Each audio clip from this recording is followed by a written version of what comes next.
Well, welcome to our weather impacts report, where we take a look at the top weather stories here in Georgia and around the nation. I'm meteorologist Danielle Moss. The weather was mostly quiet across the southeast this week. It gave people a chance to clean up after the last 2 weeks of intense, severe weather. Unfortunately, it wasn't quiet for everyone. On the West Coast, people in Southern California were on edge after a 5.2 earthquake struck on Monday. This video is from a baby monitor. You can see the camera shaking in it and the baby waking up. According to California Governor Gavin Newsom, tremors were felt from San Diego to Los Angeles. Experts say that Monday's earthquake was preceded by a foreshock Sunday afternoon. Seismologists say that while the shaking can be scary, this kind of event rarely does serious damage in the quake-hardened region. It still left many people on edge. NBC's Liz Kreutz has more. Millions of people across Southern California jolted by a 5.2 magnitude earthquake in San Diego County Monday morning. It's terrifying because you don't know when it's going to stop. And we felt the whole house start to shake. The shaking felt from Mexico all the way to Los Angeles. The vibrating even felt in Palm Springs and among festival goers at Coachella. I thought my friend was just dancing in the back seat, but we just saw the sign shaking. The epicenter 3 miles south of the small mountain town of Julian. Just had a fat earthquake. Where the shaking knocked liquor bottles off shelves. Glass falling, whiskey, scotch, an assortment of different bottles. This video shows a woman grabbing her baby and running out of the house. At a local school, students taking cover under their desks along with their teacher. Be safe with our head. Even animals reacting. Watch these elephants at the San Diego Zoo Safari Park. The herd forming an alert circle, with zoo officials describing it as the animals instinctively circling the younger elephants to protect them from threats. I was just like, oh my gosh, what's going on? Was that an earthquake? The quake struck just after 10 a.m., prompting a rock slide on this highway. It seemed like the ground was moaning and like you had thunder underneath your feet. In this earthquake-prone region, a surprise rattling to kickstart the week. Compared to ones that I've been in before, I felt like this one was a little bit intense. And while the ground was shaking out west, here at home, it was the wind causing trouble, even without a drop of rain. Powerful winds packed a punch on Tuesday. In one neighborhood, gusts were so strong it knocked over a massive tree, sending it crashing onto a family's home. A tense situation unfolded Tuesday night at a home on Peyton Woods Trail Southwest, where 6 people had to be pulled to safety. Emergency crews responded quickly and were able to get everyone out of the house. One of the residents was taken to the hospital just to be checked out, but thankfully everyone else was okay. Less than 5 miles up the road, a similar situation happened early Wednesday morning. A tree fell onto a home while another family of 6 were inside. Thankfully, no one was hurt and there was no one trapped. They sheltered in place while crews checked things out. And the good news, no structural damage to the home. Well, trees have been a big issue for those that have been fighting wildfires this year. This video is from Rabun County on Wednesday, where there was a small wildfire burning near Lakemont. This wasn't the first fire in the area this year. The Big Ridge fire started in March and was just fully contained 2 weeks ago. Dry conditions and high winds can quickly turn a small little spark into a serious threat. In North Carolina, the Bee Rock Creek fire continues to burn through steep mountain terrain. Over 1,000 acres have been burned so far. Fire crews are making progress, but containing it has been proven to be a challenge. The wildfire's bright orange flames fueled along this forest ridge. Down below, firefighters keeping a close watch. What are you guys kind of watching for, though, as we watch this continue to burn? They're going to be watching for really hot spots and things potentially jumping over the line so that they can jump on that really quick and put it out before it grows. U.S. Forest Service Public Information Officer Dana Hody says that's exactly what happened earlier Wednesday. But these guys were ready. Well, earlier there was a really hot spot that was coming out. They call it a finger, where it comes out and branches out a little bit. And so they had people come and help mediate that. More than 100 150 firefighters working to get this contained, some coming from as far away as Montana and Oregon to help with the response. Well, I want to give you a look at this side of the fire along this ridge here, because you could see the way it is spreading along here. Most of this is being contained by what we're seeing out along this ridge on its own. The landslide area there helping to prevent it from spreading as well. They're using other things as barriers as well, things like roads that we're seeing in this direction. They say that helps prevent the fire from spreading to the other side. Just different things that they're using to their advantage as they work to get this under control. But crews here are faced with some disadvantages too. The weather, it's warm and it's dry. The leaves are starting to bloom, and so that's creating a little bit more fuel. The fire also fueled from downed debris after Hurricane Helene. Is there a lot of debris that we're looking at in there, or is most of that cleared out? Yeah, I mean, right there you can see a downed tree and a little bit of a landslide. So anything that's dead and downed obviously is dried out and easier to catch on fire.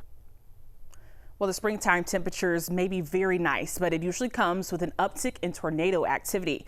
Preparation is vital to survival. That's why one university in Arkansas spent Friday practicing for what they would do if a tornado were to hit the campus. Jake Tester has more.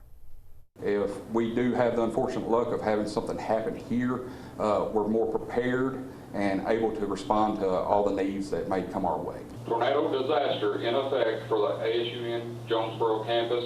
Earlier today, ASU Newport's campus in Jonesboro became a practice simulation for a tornado emergency. Teams of professors and students certified for the Community Emergency Response Team cleared out buildings looking for victims. The victims, other students, and mannequins. With this type of situation, they'll have cards on them that kind of helped us out because it's not a, we're simulating. So we went through and assessed the cards, assessed the patients, the victims that were on the floor, and determined what it was that we needed to do at that point. They even practiced giving emergency aid and carrying victims out of the building. The main goal of this drill is to make sure everyone is as prepared as possible for what could happen. What we're trying to do is make sure that they can respond to a situation to mitigate the damage or mitigate the injuries as much as possible until the experts arrive. And this gives them the confidence they need to address any of these issues that may come up. And for the school, the drill showed those involved how the whole process works when it comes to handling a disaster. This is vital. We need to know how emergency services are going to respond, and that's what we learn, and also what we need to be doing in the meantime while we're waiting on them. Jonesboro Police and Fire Departments, along with the Craighead County Sheriff's Office, helped with the drill today, which those at the school are extremely grateful for, because drills like this may prepare someone to save a life down the line. We did not have any severe weather in Georgia last week, but there were some severe storms near Wisconsin. On Friday, severe weather in Madison brought damage to vehicles with hail, measuring the size of tennis balls. The damage to the vehicles looks unbelievable. You can see the windshield there. Windshields were hit, leaving huge gaping holes, and some windows were knocked out completely. The damage stems from severe weather across several Wisconsin counties on Friday. One store parking lot was filled with cars with damage, and one owner says his vehicle now looks like Swiss cheese. I actually just picked my car up from a different repair on Monday, so I was really excited to be able to drive again. And I go out there, and at first it looks like, okay, maybe there's just one dent on the hood. But as I start looking closer and closer, I see dents all over, and now it looks kind of like Swiss cheese. Well, Wisconsin was not the only place that dealt with large hail and strong storms. Baseball-sized hail hammered Fremont, Nebraska. It shredded the siding on homes, broke windows, and damaged vehicles. Fortunately, there were no reports of injuries there. A possible EF3 tornado touched down near Omaha, where people said they had little time to run to their basement. A volunteer firefighter suffered minor injuries. Mike McKnight has more on that. First, the golf ball-sized hail pounded the area. Then came the twister that Josh Havron saw passing close by. It was twisting around right there, full of dirt, just like you see in the movies. Yeah, I ran down and just stood in the mechanical room for a minute, and when the ears got done popping, I knew it was done. The tornado just missed the Airbnb he's renting, but the building next to it has been destroyed.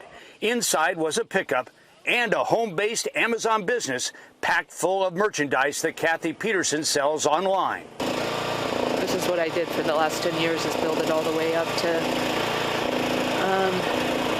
and I don't think much of it is salvageable, so.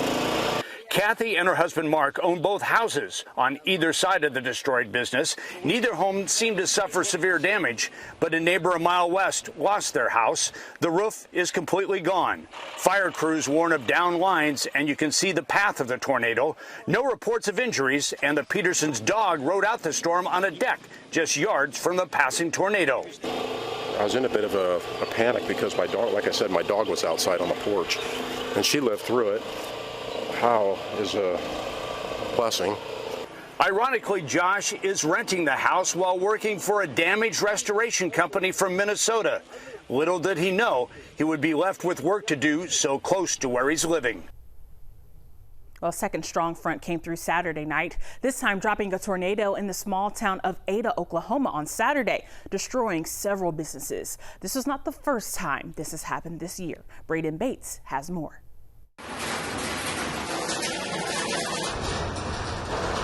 For the second time this year, the town of Ada was hit by a tornado. I'm 2 News Oklahoma's Braden Bates. I listened to a hotel owner and some of his guests who say their Easter weekend turned out differently than expected. Why it happened? That's what I'm asking. Why it happened to us? No. JRE dedicated 2 decades to the Quality Inn here in Ada. We just had to move forward, you know. So, yeah, it's the feeling that I never have in mind before. Taking pride in the place he owns. Like this direction, because it took the front tree down. But now he's left wondering, what's next? I've seen on a lot of news, and you know, this is my turn, I guess. We're gonna be okay. Hopefully we're gonna be okay. He tells me what the tornado didn't touch was then met with heavy rainfall, soaking ceiling tiles and dirty water, replacing the spots where Easter breakfast was going to be held. But Ian's grateful all of his guests made it out safely. And then all of a sudden, boom, out of nowhere, I mean boom, like a bomb went off. Scott Valentine and Lisa Bray were here visiting their daughter and granddaughters for the holiday. It was horrifying, it really was, but we're alive, so we're happy. This was the room they were staying in, and when they walked out in the morning, this was their view. Looked out our door and we seen like a beam through somebody's window on the upper floor. While Easter partners faith and fun egg hunts, Bray and Valentine tell me they're leaning on the Lord to guide them forward. You know what? We got out there with our lives and our granddaughters did. That's the most important thing to us. From severe weather in the Midwest to snow in Colorado, the wild weather continue. Winter weather advisory were issued for much of western Colorado. The roads were so bad that sections of the interstate had to be closed. Crashes and slide outs in the snow were the culprits. Officials say many commercial truck drivers were unprepared for the adverse conditions and were not carrying change, which are required. And on top of that, officials say some drivers are being uncooperative. Conditions did not improve until late Saturday night. And summer is approaching quickly, bringing longer days, warmer nights, and unfortunately, the return of one of the season's most persistent pests, mosquitoes. But this year, there's a high-tech twist in the fight against the bite. In Nevada, authorities are fighting mosquitoes with drones. Joe Moeller explains how it all works. From up above in the sky, facing straight at it right now. This Clark County drone is being used to fight mosquitoes. This one, so we'll fly that one back and spray all that. Vector Control Officer Nathaniel Cross is the licensed drone pilot. We're trying to do a preemptive strike on the mosquitoes. We have 6 different species of mosquitoes in this area. Christopher Bramley is the Vector Control Supervisor. The drone is only a few years old. The county is now using it to spray pesticides over county waterways such as Wetlands Park and even the Colorado River for flies. There's the pond. He says only environmentally safe and sound larvicides are used. We have a mosquito breeding season that starts like now, and then through our monsoon season we have floodwater mosquitoes. So we have multiple types of species of mosquitoes. We can always do more. You know, those kinds of decisions are made above my pay grade. Bramley says their staff of 5 does what it can for Clark County. But we could all do our part to help limit the standing water. We're never going to get rid of them, but we can maybe suppress them. While drones are taking to the skies to battle mosquitoes this summer, there's another winged insect making a buzz. Bees are back in action, and their seasonal return plays a vital role in everything from our gardens to our grocery stores. Honey season is kicking off, and keepers are hoping for a sweet one. Dave Anderson has more. Last Saturday was bee day for a lot of people. It wasn't an amphibious landing as much it was an airborne assault. It was the day a semi-load of queen bees from the south came to their new homes with Northland beekeepers in Carleton. Vanessa Rowers of Meal Honey and her dad look forward to this time of year when fresh bees get put into new hives. I do. It's really fun to help him put all the bees in there. I managed to get a few hives done by myself. Nobody died. No bees died. Nationally speaking, Vanessa's dad, Mark Walters, says there's a lot of bees that died over the winter, which is a tough time for them nationally, especially in California, where many hives spend winters in almond groves. The amount of bees that died in the winter was something like 60% in these big commercial things, and in one place I even heard 80%. Walters tells us that bees surviving the winter, even in warm climates, is complicated by coming to cold climates like ours in April. He thinks this year will be all right as he and all keepers keep an eye on the forecast. It says ballpark around 50 degrees, and that is going to be very nice. Our honeybees usually aren't out of the woods, so to speak, until May. By then, Mark, daughter Vanessa, and grandson Odin hope to be elbows deep in fresh honey. 9-year-old Odin is not afraid of bees. When they make honey, it's a fun process and it tastes really good. He's way more brave than I am. Mark Walters says the biggest problems facing pollinators are pesticides, a lack of variety of pollen, nectar for food, and the cold weather. Well, colorful auroras could be seen visible in parts of the northern United States on Wednesday evening. According to the National Weather Service's Space Weather Prediction Center, it's due to a strong solar storm. Researchers have observed increased activity, and that increased solar activity causes auroras to dance around Earth's poles. NOAA officials recommend using the center's Aurora dashboard to find out where the northern and southern lights can be seen. And if the colorful displays don't seem apparent to the naked eye, sensors and cameras and cell phone cameras can pick them up. A bucket list item for me for sure. Where we saw snow falling in places that are usually thinking about spring by now, tornadoes touching down across the Midwest, and even a powerful solar storm lighting up the night skies with rare views of the northern lights. From the ground to the sky, Mother Nature definitely kept us on our toes for this week once again. With your weather impact report, I'm Danielle Moss.